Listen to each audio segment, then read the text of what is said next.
my name is Lizzie. I am the vocalist of The Beautiful Monument, and we just recently released our latest single, Duerme. Very nice. Thanks for joining us today, Mm, Lizzie. Thank you for having me. No, well, now part of the reason I asked you to do that intro was so you could pronounce the song name for me and I could get it right. But after hearing it roll off your tongue, I'm not even going to try. I've actually started making a compilation video of people trying to pronounce it because I just think it's heaps funny because everyone's so Australian and just it's really funny. It's cute. Well, I'm not going on your video, mate, so I'm just going to call it the D song. Ew. So the Beautiful Monument recently released the D song late last month. So how's the early reception been for it? Really good, which has been really nice. Like I didn't really know how it would go having like bits of Spanish in a song, but it's been received really well. So that's nice. Less anxiety inducing now that it's out in the wild. Yeah, I don't have to sit there and overthink it. So where the Spanish angle? Like you don't look Spanish. I am Spanish. You are? Yeah, like painfully Spanish. Both of my parents moved here. I'm the only child that was actually born in Australia, which sucks. But yeah, both my brothers were born in Spain. My parents moved here. I don't know. I think Australia was doing like a million years ago, like trying to get um people from overseas into the country for like work and stuff. So my dad got paid to come over to Australia to work. And yeah, he always tells me, he said to mum, like, we're moving to Australia. And she was like, what's that? So yeah, very Spanish. Well, that explains why it rolled off your tongue so well. So tell us a bit more about the song from a musical point of view and what you were going for with it. I think we wanted to do kind of like a throwback to like, I guess like 2007 kind of feel. It has very, I don't know, it was kind of inspired a little bit by like Pierce the Veil and cool shit that we were super into when we were younger. But the song itself, like meaning wise, is definitely about my struggles within like just being a musician and the self doubt and the people who like, you think are on your team that end up kind of letting you down or responding in a way that you weren't expecting someone who's supposed to be on your side to respond. But yeah, the whole recording process or writing music is a super, super daunting thing for me, and it has been for years. And like I've been doing this shit for like 12 years now. Like this band in particular, I think TBM's almost 13 years old now. But yeah, it was just, I guess I wasn't used to constructive criticism until I came into this band, and I understand that constructive criticism is super important now. But at the time, I wasn't used to it because I was very used to everyone being like, "Oh, everything you write is great. It's amazing." So when I was told, something I wrote fucking sucked, it was definitely a bit of a punch to the ego, and it hurt. So yeah, now I don't know. I think that whole experience kind of traumatized me in a way because yeah, every time I have to go to record or write anything, I am so anxious about it. Like even last year I was like, do I even bother? Like, do I keep going with music? Am I even like good enough to do this? I can't write. Well, I feel like I can't write for shit, but I obviously am quite capable. But in my head, I'm like, I don't do anything right. Why do I even bother? Typical self-doubt. Typical stuff. Yeah, no, I'm only asking this question because I've had people ask it of me, and I'm not a Sure. songwriter, so I've got no idea. But those problems you're going through, like you're saying, your self-doubt with your writing and things like that, like how, how do you how are you able to write that into a song where you know other people are gonna listen to it and judge you when that's actually what's wrong with you in the first place? Like it doesn't sort of sound like the type of thing you do. Like it's great that you do, but it just doesn't sound on the surface like it would I help know you. it's super like contradicting. Hey, Mm. like it's weird. I guess I don't know because I've been doing it for so long. It's kind of like maybe like an expectation kind of thing of like this is my, this is what I do. This is what I've wanted to do for such a long time. And like before, all of the negativity and shit, like that was what my heart was set on was being a fucking musician. So I felt like I owed it to myself and the people in my band to like keep pushing myself to write as best as I could, even though like I know how I was feeling internally. Like it's just a diary entry, and if people want to read it and judge it, or like listen to it and judge it, I mean, not everyone's going to like everything I do, or everything we do rather. And that's okay. Like everyone's entitled to their own opinion. But yeah, that's a real weird one. I don't know. I've never really thought about it. Like, I in know a way, you're actually opening yourself up for more criticism. In a way, it's sort of 100%. So I'm just digging my own damn hole here. hold the shovel. But when we wrote this song, I was honestly like stumped on what to write about, because I had like just all of my lyrics and shit had pretty much just been about how I'm a piece of shit and like I'm not really like good at fucking anything. So when I wrote this one, I actually did a tarot reading for myself to like see what I should write about, like what I should be writing about. So when I pulled the cards, it pretty much pushed me to be like, okay, yeah, it's fine. Just write about it. Like obviously something out in the universe is telling me that I need this to come out. So I did. I wrote about it, and it is out in the world. And if people want to judge it, I don't care. That's fine. That's on them. Yeah, well, I'm going to record that little snippet and cut it out. And every time someone asks me, I'm just going to say, listen to this. Heck yeah. Well, this one's for me. I can't hide behind anyone else on this question. But one thing I've always wondered with musicians, like you write songs about the most painful parts of your life, you know, like when you're singing them 5, 10, 15 years later and you're over that period of your life, does it ever take you back to your every single time? Yeah. Every single time, especially with songs like Stay, for example. Like every time I sing that song, like on stage, like if you hear like the slightest crack in my voice or anything like that, or the emotion, I can promise you 100% it is just me being 100% genuine, because I just go straight back to that time in my life, like with my parents and, you know, my family at that point in time. And, you know, like really shitty family circumstances where it was very much the typical, you know, like, oh, you're my child, you need to be a doctor or a lawyer or whatever, and this, that, and the other. Correct. Or piercings or anything. Look at me now, it's not a phase. But yeah, same with like Give Up, and that is very deeply about you know, depression. So every time I have to sing that song too, it kind of steers me back to like not necessarily the negativity of it all, but like it's kind of a reminder that it's just a bad day, not a bad life. You can pull through this. It's like I'm not okay, but I'll be just fine. Like it's a nice subtle reminder. But yeah, they definitely take me back. Doesn't matter how long, you know, down the track or how long I've been singing. You've sung it. Yeah. Wow, that's amazing. It's like, oh shit, it's this one again. And then internally I'm like, I'm really fucking mad. So now the big question with Duerma. Hey, that was perfect. You crushed it. You even had the rolled R. I know. I've been practicing that in my head for the last 5 minutes. Love it. So did you see a standalone single or part of a bigger album or EP picture? It is a standalone single. So full disclosure, we were supposed to have a bigger body of work, but just like timing and stuff had just gotten away with us, like from us.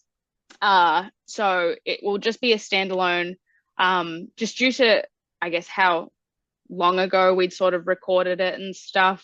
We've actually started writing more shit this year, and we're going back into the studio in a couple of weeks to continue a bigger body of work. Just something that's like more, I guess, up with the times and like to date with like music now. But we'll most definitely probably be reworking the songs that we were supposed to have for this other release that is just not going to happen. Yeah, we'll be looking at reworking those songs and just spicing them up and making them more relevant to the time now, as opposed to 2 years ago when we recorded it. Very cool. But yeah. So you actually released your debut album On the Sin in 2017. So that's what 7 years I can add up. But how has like the band changed or grown with your music from then to what you're actually doing now? I think COVID really stitched us up, because that album had sort of like just been sort of getting traction and shit. And then like we'd been slowly like releasing stuff and getting things out, and we were, you know, getting on like festival lineups and stuff. And like then all of a sudden COVID hit and it felt like just a giant lull. And because we all live in different states, it's so much fucking harder. Like we didn't see each other for 2 years. Yeah, right. But because of like how long it's been now, and I guess like the cohesiveness between record one and two, um, we're very excited because the stuff that we're writing now is like brand spanking new. Like, you know, we're working as the four of us, and it's like a very different and very cool experience, like bringing in everyone's different influences to create this new TVM, which I'm very, very excited for. But yeah, it's nice. I guess, like, I don't know. It's cool having like, you know, Adam, Alex, Amy, and I in a studio together for the first time as like this four piece, because it's just we gel really well. And like although our influences are so different, the songs that we've created so far for this next body of work have just tied in and come together so nicely. So we're just fucking over the moon. Okay, that's awesome. Now you've only got 3 shows left on the Breaking Upward tour with Red Hook. So you're We playing in do. Newcastle this Thursday, September 12th, Sydney on Friday, and finish in Brisbane this Saturday. So how's the tour been going? Apart from Cursed, it's been really fun. Yeah, it's been great. Like we got to play Jindabyne. Who the fuck goes to Jindabyne? I don't How even know where it random. is. 2 hours out of Canberra, we got to see no snow. We saw like a little bit of snow like on top of a mountain, but there was 100-kilometer winds. It was cold as shit. We that was the weekend that we hit a kangaroo. So well, I deem the kangaroo hit us because we locked eyes, and I was like, brother, don't, and he did it anyway. So you So didn't back down, did you? no, I did not. No, 12 years of doing this, I had mentally prepared myself for this day because I knew it was going to fucking happen one day. And I was very, very grateful that I was the one behind the wheel because, damn, like, I was ready for this shit. I will never, Born for this shit. yeah, like, my vegan card probably revoked, but I still maintain that he came at me and it was either him or my band. And I love my friends more than this kangaroo that picked a fight with us. But the shows that weekend were really, really good, really, really fun. Melbourne was insane, like very sick show to play. The other bands, because we missed out on the Perth leg, they got stitched up with flights. So some of the bands, like we had to end up going on early because Eat Your Heart Out's flight didn't land until like they started playing. So we took Wow. their slot so that they could actually play that night. It's just fucking chaos. But Adelaide was really good. Adelaide was sick. I don't think. Oh no, someone kicked out our click track. That that was the only like downside of Adelaide. But Adelaide was great. We hung out in the park. I got to play my Bratz game on Switch, so I was having a great fucking time. So the bartender made me a damn coffee. It was just great. It was so fun. Good times. Let's see what happens this weekend. Yes, well, you guys have toured with and played with heaps of international bands like Evanescence, Escape the Fate, and Sleepwood Sirens, but touring with with a few fellow Australian bands has got to be that little bit more satisfying, doesn't it? It is really cool. Like it's so sick because we're all like on the same page. We all laugh at the same shit, which is really nice. And everyone's really like sweet and like instant best friends, which I found is like Evanescence aside, because those guys were a fucking enigma. Like it was so insane that they actually wanted to spend time with us because that shit's like unheard of. Like everyone that I've spoken to who's like played with international bands, they say they're quite quiet and they take a bit to like warm up to you. But nah, fuck that. Evanescence were just like, hey, what's up? This is our security guard, Big T. And Big T would come in and be like, cool, the guys want to hang out with you now. Come on, leave your green room. It's time to spend time with us. So we were like, what is going on here? Like it was so fucking humbling. It was amazing. But yeah, it's really nice touring with Australian bands just because, yeah, like I said, it's like instant best friends. Everyone's fucking talking to each other and shit straight away. And we all understand each other's humor, which is dumb. That's one thing, the foreigners, especially the Americans, don't understand our humor at all. They don't even understand our language half the time. Half the time, yeah. And they just smile and nod politely, and you're like, you have no idea. I'm so sorry that we're That's like when this. you have fun. that tour and that run of shows does finish this Saturday in Brisbane, mate. So what's next for the beautiful monument after that? You got anything else planned? We're just recording this year. Like, we're keeping it quiet. We have an all ages show coming up in Melbourne. I don't quite remember the date of it. I think it's for a freezer show, which is awesome. And then we finally get to play to a younger crowd, which is nice.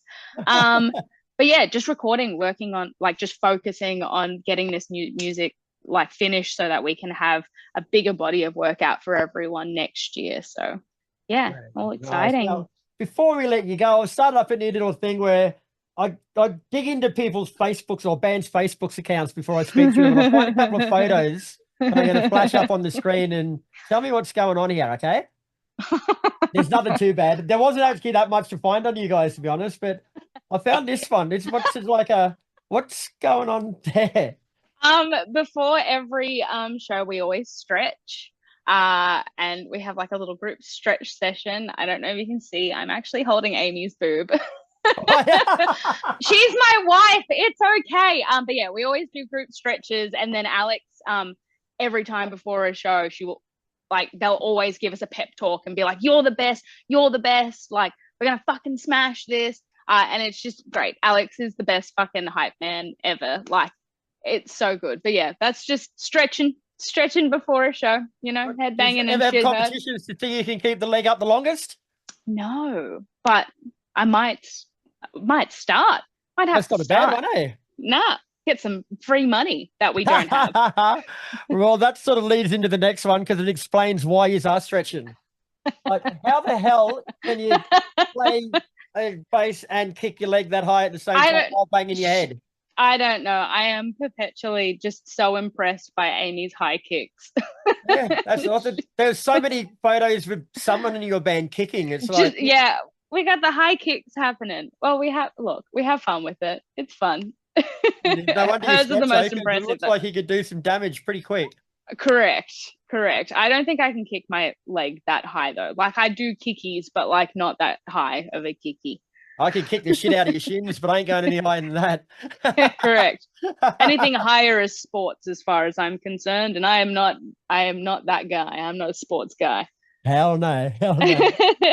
Oh shit! All right, Lizi. Well, thanks very much for your time today. The single, thank you, Duerma, is out now. It's a cracker of a song. The guys, Beautiful Monument, are on tour with Red Hook and a couple other bands. I'm sorry I haven't got their names here. Each Heart Out and Patient 67. That's that they are. We've got 3 shows left this Thursday, Newcastle, Friday, Sydney, Saturday, Brisbane. So hopefully I'll try and catch you at the Brisbane show. Otherwise, let us know when you got some new stuff out.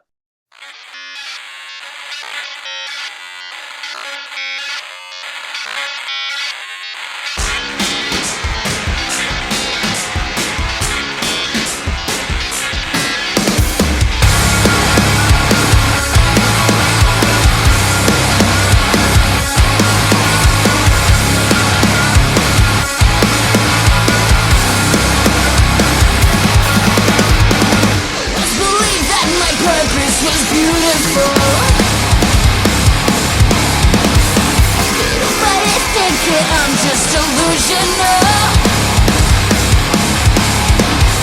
My mind's infected with crippling thoughts and times. When I was certain this world wouldn't think I'd survive. Living mi vida, no faith in love. Expectativas that want me down. Fall asleep. I'm tired of failing. Moving on, forget my name. What's my purpose in this game?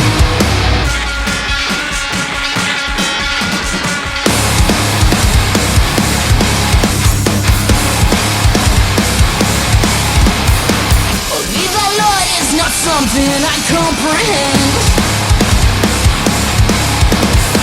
Inoculated with fear to the bitter end.